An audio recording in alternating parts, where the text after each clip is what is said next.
In today's video, I'm going to teach you how to use status macros in Confluence. If you're looking for a clear, visual way to show progress on your pages, status macros are perfect. They add a small, colored label right where your team needs to see it, so everyone can understand the state of work at a glance. Start by opening your Confluence workspace. You can work on an existing page or create a new one.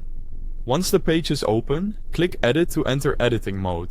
This puts the page into a draft where you can add content without affecting what others see until you publish. Place your cursor exactly where you want the status label to appear in the text. Type /status and pick status from the drop-down, or use the insert menu, the plus icon, search for status, and select it. As soon as you do, a status label block will appear right on your page. By the way, if you're new to Confluence or need an account, I've placed a direct link to the website at the very top of the description so you can get started quickly. Now customize the label. Click inside the status box and change the text to something meaningful, like in progress, complete, or on hold. Then, choose a color that reinforces the message.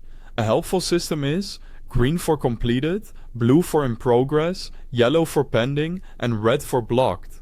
Short, consistent wording and predictable colors help teammates scan pages faster and reduce confusion, so try to align with whatever your team already uses.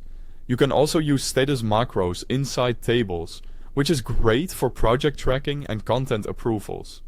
Insert a table on your page, then add a status macro inside any cell where you want a quick visual indicator. For example, you might track items with columns like task, owner, status, and due date.